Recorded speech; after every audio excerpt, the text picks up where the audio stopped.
Let's look at a situation that involves scale drawing and area. Jaden is buying a birthday cake for his good friend Sergio. He goes to a local bakery and begins looking at pictures of different sheet cakes. He finally finds a rage cake that he knows Sergio will love. So imagine Jaden, he's at the grocery store, he's looking at different pictures of cakes, and he sees this cake as one of the pictures. Now this cake in the picture is 3 centimeters by 4 centimeters. Is this the actual length of the cake? No, this is just a picture of the cake, a scale drawing of it. Now next to the picture it says scale, 1 centimeter equals 12 inches, which tells us that for every 1 centimeter on our scale drawing, it represents 12 inches or 1 foot in real life. All right, so our question here says, using the given scale, what are the actual dimensions of the rage cake? So how big is this cake actually? So what I want to start with is what they give us in our problem. All this information. I want to organize it, and I'm going to use a table to do that, and it'll help me figure out what the actual dimensions are. So if the scale is 1 centimeter to 12 inches, I'm going to start by organizing my information by writing 1 centimeter on the scale drawing is 12 inches in real life. Now the other two numbers they give me are 3 centimeters and 4 centimeters. Those are the lengths and widths of my scale drawing of the rage cake.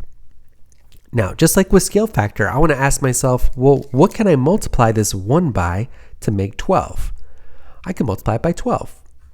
And what I want to do is use that same factor to help me figure out the actual lengths of the cake. So 3 times 12 would be 36 inches. 4 times 12 would be 48 inches. So I know that the actual lengths of the rage cake are 48 inches long and 36 inches wide, or 4 feet long and 3 feet wide. This is a very big cake that Jaden is getting Sergio. Now Jaden wants to cover the top of the cake with frosting. How many square inches of frosting will he need? Show or explain your reasoning. Now, when it says square inches, that's a giveaway to me that this is an area question. Remember, area is measured in square units. So what we need to figure out is, we've got this rage cake. And this rage cake is 48 inches long and 36 inches wide, right? And we have to figure out is how many square inches of frosting are we going to need to cover this rage cake? So remember, to find the area of a rectangle, we multiply length times width, or base times height. And if I can just multiply those two things together, I'll get the number of square inches of frosting that I'll need.